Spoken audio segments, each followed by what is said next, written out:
Hello viewers, সবাইকে স্বাগতম arts of আখিতে। ভর্তা খেতে আমরা সবাই পছন্দ করি, তাই আবারও হাজির হয়ে গেলাম নতুন আরও একটি ভর্তা নিয়ে। আজকের রেসিপিটার নাম হলো টমেটো আর বেগুনের যুগলবন্দি রেসিপি। তো চলুন একবার দেখে নেই এই রেসিপির জন্য আমাদের কি কি উপকরণ লাগবে। এখানে আমি নিয়েছি বেগুন, টমেটো, পেঁয়াজ, রসুন, কাঁচামরিচ এবং কিছুটা ধনিয়া পাতা। প্রথমে একটা ফ্রাই প্যান ভালোভাবে গরম করে নিচ্ছি, তারপরে দিচ্ছি সামান্য সয়াবিন তেল। এবার আমি বেগুন আর টমেটোগুলোকে সামান্য তেলে পোড়া পোড়া করে ভেজে নেব। আমি বেগুন আর টমেটোগুলোকে পিস পিস করে কেটে নিয়েছি।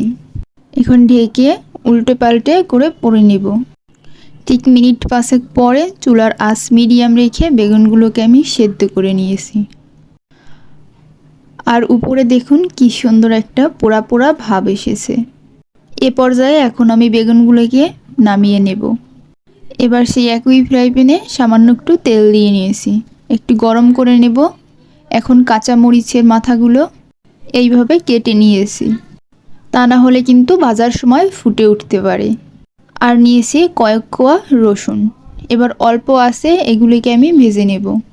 যে কোনো ভর্তাতেই কাঁচামরিচ, রসুন এইভাবে ভেজে নিলে কিন্তু খেতে বেশ লাগে। আজকের ভর্তাতে আমি কাঁচামরিচ এবং শুকনো মরিচ দুটোই দিয়েছি। ঠিক যখন এমন ভাজা ভাজা হবে তখন আমি এগুলোকে উঠিয়ে নেব।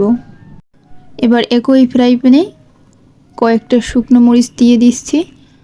এগুলোকে আমি মচমচে করে ভেজে নেব। ভাজার পর্ব শেষ, এবার হচ্ছে মাখার পালা। আমি কিছুটা কাঁচা পেঁয়াজ নিয়েছি, স্বাদ মতো লবণ আর সরিষার তেল। এবার মরিচের সাথে আমি এগুলোকে ডলে নেব। আপনি কেমন ঝাল পছন্দ করেন সেই অনুযায়ী ঝাল নেবেন। এবার এক এক করে সবগুলো উপকরণ আমি ভালোভাবে মেখে নেব। খুব সুন্দর একটা গন্ধ আসছে। মাখতে মাখতে লবণটাও চেক করে নেবেন। বেগুন টমেটোর ভর্তা খেতে কিন্তু খুবই মজার। ঘরে অবশ্যই বানাবেন। আর লাইক, শেয়ার ও কমেন্ট করে আর আমার চ্যানেলটিকে সাবস্ক্রাইব করে আমাকে সাপোর্ট করার বিনীত অনুরোধ রেখেই আজকের মতো বিদায় নিচ্ছি।